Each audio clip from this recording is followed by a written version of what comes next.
Kentucky. We're at Beech Bend Raceway in Bowling Green, Kentucky, and we are getting ready to go up for Q1 of our third ODSS race. Now, Beech Bend, have you ever been to Beech Bend? I have not. This is my first time, and honestly, I'm very excited for all the food vendors that are here right now. There is a lot of good food. It's an awesome little track, and right now we've got some kind of a little bit of cloud cover, a little bit of breeze. I would gamble that the first pass is probably going to be the best shot of the track. What do you think? Probably. We showed up a little late yesterday, so we kind of just sat back and watched all the other guys test, and they were making some pretty good licks in the heat. I gotta give it to them. So cloud cover is definitely playing in our favor because 91 and sunny and humid is not this car's favorite weather in the world, but we work with it and we've gone down in it before. We tweaked a little couple things, nothing major, so yeah, hopefully Q1 goes good and then Q2 goes better if Q1 sucks. Speaking of the Pro Dragster class, I saw them making some passes yesterday. Competition seems to be heating up a little bit. Yeah, so they went ahead and took advantage of the testing, which I don't blame them. When you're racing in the heat, it's always good to have data in the heat because this is what we race in. We race in the summer, it's dog hot, it's gross, it's disgusting, and when the track is slippery and slick, you gotta have all the data you can because this weather really relies on driver and power management. If you could have all the power in the world, but if you're not managing it right, you're gonna blow the tires off every single time. Ralph does a good job. The track was great yesterday. Jared went a 4:12 in the heat of the day.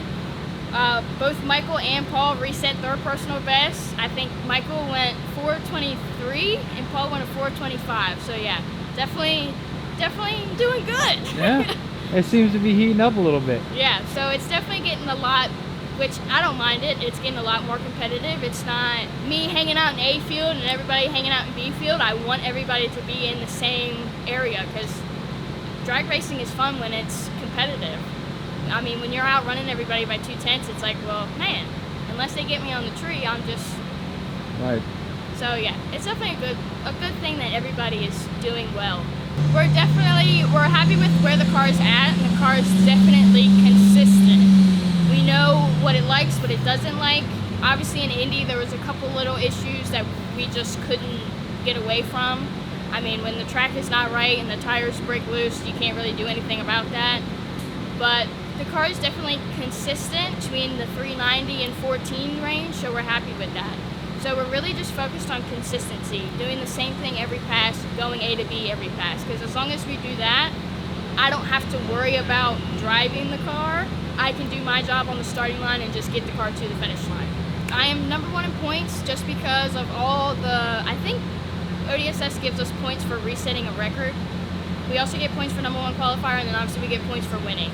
So I'm #1 in points right now. I'm pretty sure Jared is second, and then Paul and Michael and everybody else behind me. Jared seems to think that if I win this one, I clinch it, but I think he's lying. But I think I have a pretty good lead that even if I go out semifinals, because there's 4 of us right now, I think I still would stay in first place just because I won the first 2. So what are you looking to do in the second half of the season? You've already broken the records, reset ODSS records. I mean, do you have any big plans, or is it now, we've kind of knocked all that out and we're just going to focus on staying consistent? I mean, obviously I'm the first Duramax in the 3s, but I've never been able to run a 3 with my diesel guys. It's always been at a gas event or during a special event at my home racetrack. So, and this is kind of the last track that we can run that kind of number at just because of the length. The shutdown is smooth, it's long. So, I mean, that's always a goal. If we can get a 3 with the diesel guys, that would be huge.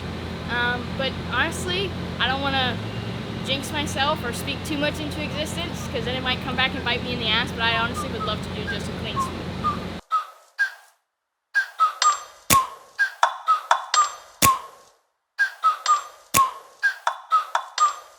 Like, ride with me if you ride with me, you can slide with me if you feel like. Yeah, that's a deal, right? Ride with me if you ride with me, you can slide with me if you feel like. That's a deal, right? That's a bet, right? That's a bet, right? That's a deal, right? That's a deal, right? That's a bet, right? That's a deal, right? That's a deal, right? Right? That's a deal, right?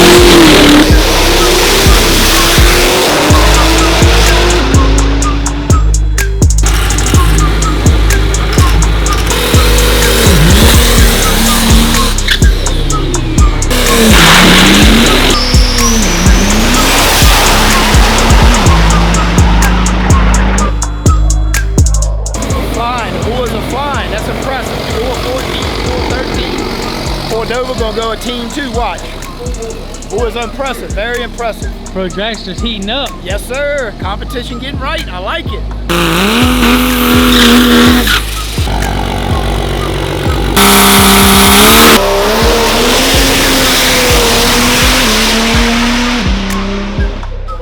Keep going.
Oh, you did? Okay. So then I have to go buy another one.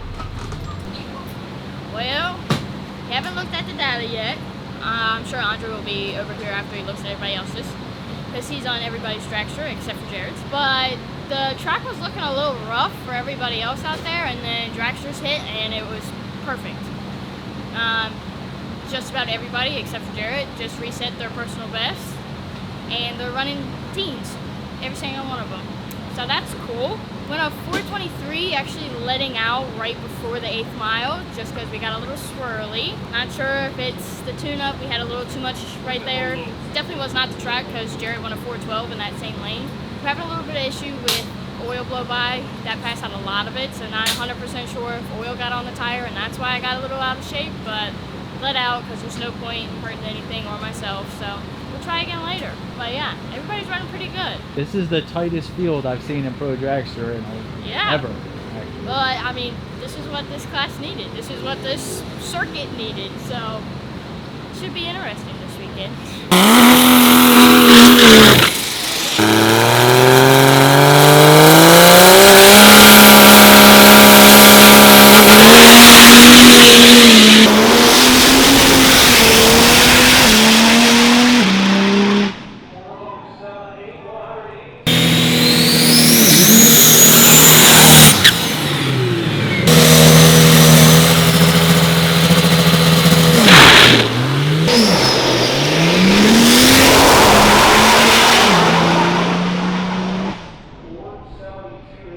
Game plan here, boss.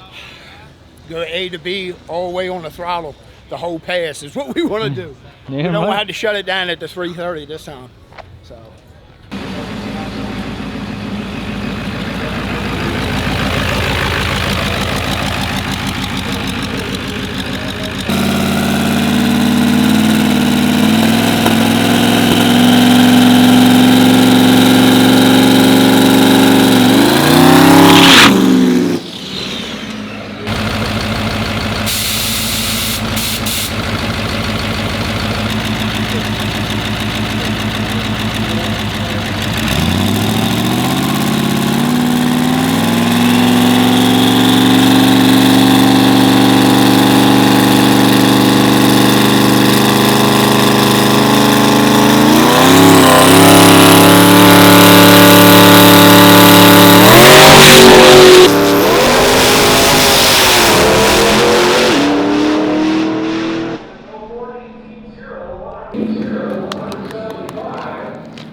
Q2 was a lot better. Well, I shouldn't say a lot better, but it was more better than Q1.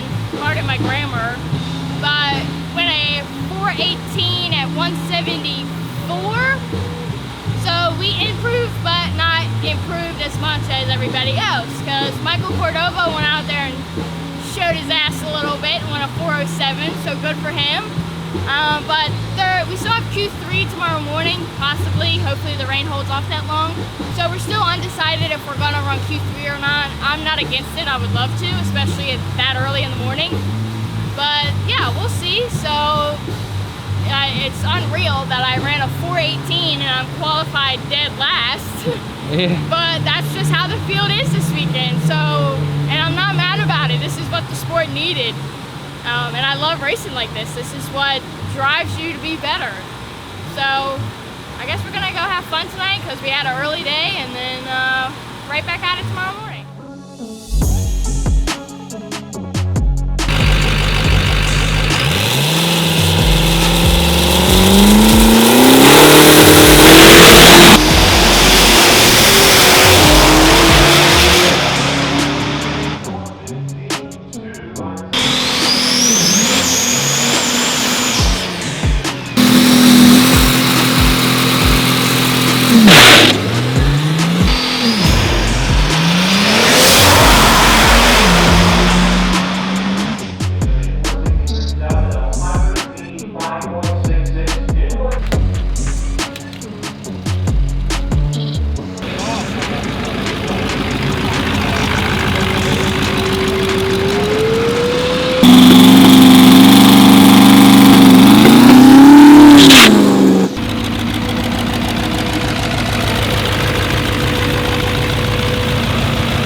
I mean, you can shed a tear if you want. It's a what happened?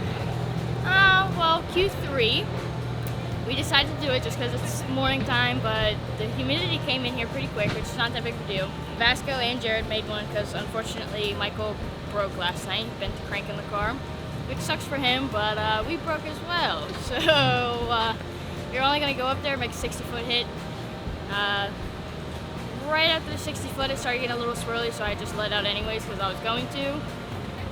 And yeah, nice little fireball, a little grinding at the top end, and oil everywhere. So blew out the bottom end. Andre's looking at it right now to see if we lost a turbo on that pass as well or not. But we'll pack up, load up, clean up, assess the damage, and see where we go from there. It's kind of just tire shake, got a little out of shape, so let out, and other than that, car was still running, so I had somewhat of oil pressure, I guess, and I thought it was a turbo just because when you lose a turbo, you can hear the grinding in it because obviously it's not spinning anymore, but it could have been that, could have been something internal, don't really know, but yeah, apparently a huge fireball. Whether it was oil or fuel, no idea, but the pictures have been pretty cool so far. Well, so the only unfortunate thing is July is the 1 month where we had 2 races back to back, essentially. So Crossville's in 2 weeks. I was ahead in points, I'm not 100% sure exactly how much. See, Michael was #1 qualifier, so that got him a little bonus point. Whoever wins today will get the points between Jared and Vasco. I told Jared at the top end, I said, this is your chance to catch up to me or pass me. I mean, fingers crossed. We don't technically have a complete spare, but we have spare parts that we can assemble to make an engine that will run. Yeah, now it's kind of just going to be get home, get it out, and see what we can do. And fingers crossed that we can be at Crossville in the last 2, so yeah. Yeah, it's tough because this one is like right back to back. You need things to go good. So it's definitely not what we wanted, but like everybody, you know, when you have as good as luck as we've been having over the last 6 months, ever since November of last year when we set the record, it's just bound to happen. And like all the guys joke around with me and say, you know, we're invincible, you know, it's never going to stop, we're just going to keep rolling. I said, you know, my good luck's going to run out as well as everybody else's. I mean, You have your good days, you have your bad days, and this is racing. If it was easy, everybody would do it. So I knew it was coming eventually. The motor's definitely old. She's been beat up. She's got way too many passes on it, but hopefully it's not terribly hurt. So gotta stay positive. It was still a fun weekend. I do like this racetrack, but yeah. Well, this is the end of our weekend in Beech Bend, Kentucky. It was good until it wasn't. So we're gonna get cleaned up, packed up, loaded, head back east, and then hopefully we'll be right back out in this area in Crossville, Tennessee in 2 weeks. Fingers crossed, maybe. Hoping.